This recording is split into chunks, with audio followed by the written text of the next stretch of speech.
Astrology time, and let's go. Anyway, it's Monday. It's the 18th of August. Okay, so do you remember when Sesame Street was brought to you by a letter and by a number?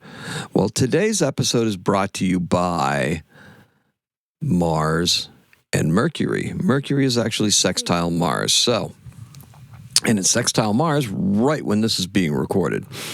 Now, not that that has any bearing on anything, because like I've told you before, these things tend to gather steam, and they've been around for quite a bit right now, right? Probably about a week before and a week after, depending upon the relative speed and size of the planets involved. Now, Mercury would be in Leo, Mars would be in Libra. We got ourselves some stuff going on here, right? We've got some communication happening. We see some things that are happening, and communication is key. You can take my word for it, which you should, because that's what it's been. Communication has been the key to this entire week, the weekend, and what it is that we're going into to start beginning anew, right? Now, it's maybe off to the side a little bit, but it still touches on that large kite formation that we have with Saturn and Neptune at the apex. That's going to come into prominence later on today when the moon actually enters Cancer in the afternoon. That is points to be activated again, and that will reactivate Mars and Mercury. So, more communication, more ideas, more everything, right? It's going to feel like your head's going to be full today. Let's talk about this, because the moon is void of course at 7:53 in the morning after all this stuff is done, right? And it will enter Cancer at 3:05 in the afternoon. Another long void of course moon business day. This is perfect for changes that we are bringing about. The moon in Cancer is naturally protective and cautious, right? The moon, look, I did all of my big asks before this all happened, right? When the moon was in Gemini. Okay, big asks, that's a frequent office joke. We have one woman that says, I have a big ask for you, Bert. And Bert goes, sure, I'll do it. And all the rest of us go, a big ask, right? Okay. Anyway, yes, juvenile. Absolutely. What makes the workday go by fast, right?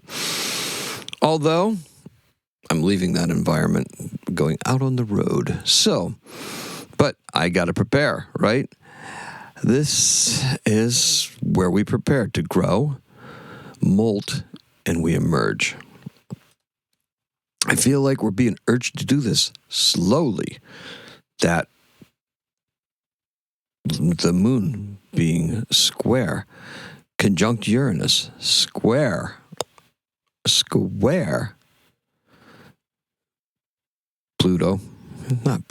Shane, Saturn and Neptune, right? In Aries, those first degrees, square them. That gives us that challenge. That challenges us to slow it down, to think about what we're doing. Those two planets are going backwards and sliding back towards Pisces. The moon is conjunct with Uranus. Uranus is preparing to go backwards. And if it's not retrograde already, I should have checked that first, really. But Uranus will actually go back into Taurus as well. So we're focused on learning something new, doing it, slowing it down, so that way we can maximize what's going to happen from it, right? It's going to be electric. It's going to be something that's going to happen, and it's going to happen so fast that we're just not going to realize it. This is where it gets personal. The moon in Cancer makes it very personal for us, and it's going to be to our benefit. Now, I feel like we're being urged to do this in a highly grounded fashion. Probably already said that. This is a point of great opportunity, but there's learning that has to be done, and we have to do that. We have to respect the old ways and let the mastery of them lead us. Today's keyword is beyond. This is where we have to go beyond. The color is a white cat. The Leo vibe, that's filling us with pride, right? You should have mentally and physically moved on prior to today. You really should have. That should have been something that you should have physically set out to do. So you could spend this whole day in that experience of beginning to molt, to grow, to be able to do the things. Now, is it going to be easy? No, because the moon's going to be conjunct Uranus in Gemini. Personal tech issues, things like that. I anticipate probably spending most of the day on the phone with tech support because clearly they're going to mess up everything that's supposed to transfer, everything that's supposed to be done. I'm not going to have full utilization of the devices that I have under my control now, and my old devices will still be attached to me, and that's got to be something that's got to go away. That's germane to my particular situation. Your situation is going to be totally different, but you should know this. We should have physically and mentally moved on. You should be bringing your vibe and your magical touch to every space you enter and occupy. That's right. If you're leaving one space, bring that vibe with you to the new space. It's a good thing to do. Bring it out. Bring it with you. Carry the things that you need to carry. Yes, my clear quartz. If I have to carry that, I carry that. And I do practically every day. That's something that I do. Call it down to you. The moon is more than happy to wrap her arms around you if you let her. Key point. We need to let go in order to move forward. It's like those trust exercises, right? Only you're doing it with the moon. You're just falling backwards. Not everyone is willing, nor are they able to do this. Let go of your preconceived notions.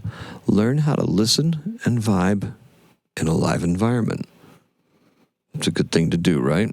I got a lot of finger pointing today. I've got to find a different gesture because I'm really, this is spot on. This is something that is affecting me directly, and I just want to pass along to everybody listening and get from you what you're experiencing and how you are experiencing this kind of energy that I'm feeling quite personally right now.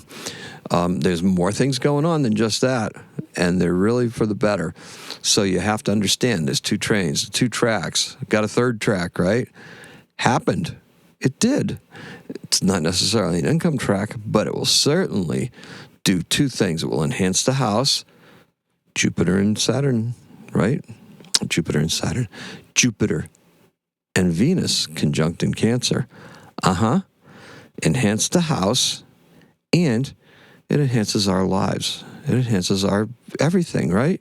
We have Mars and Venus in a quintile. That's that 72 degrees. This is a creative time for couples, for your significant other. That's a good thing. Add that to the equation. We're going to be looking at that come the next couple of days. And that creativity is going to take us into some very, very nice things, right? Nice things. We get to restructure our time. We're going to find things that are going to work for us, and we're going to be able to make time not only for ourselves, but for each other. That's an important point, too. Just consider that. Keep that in mind, okay? It's not a feature of today, but it's coming. Now, we ask you to listen to Vibe Live. We're on the verge of rebalancing everything. We really are. We've got that whole Mars in Libra just getting ready to leave. But as soon as Mars leaves, as the seasons change, we're going to find ourselves with different planets in that position that Mars occupied. Mercury will be there, the Sun will be there, and Venus will be there eventually. That's right. So we have different iterations of that kite with a different thing anchoring us. First, it's our actions. Will it be our words next?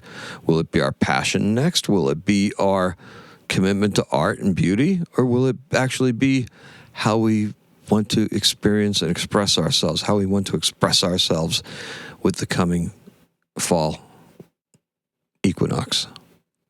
That's the point. Now, change is inevitable. Make it your friend. All right, so Let's just sum this up a little bit.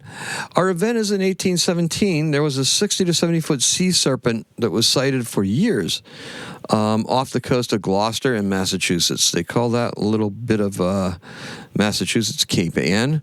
It was pretty prevalent out there. It's been seen as recently as 1980.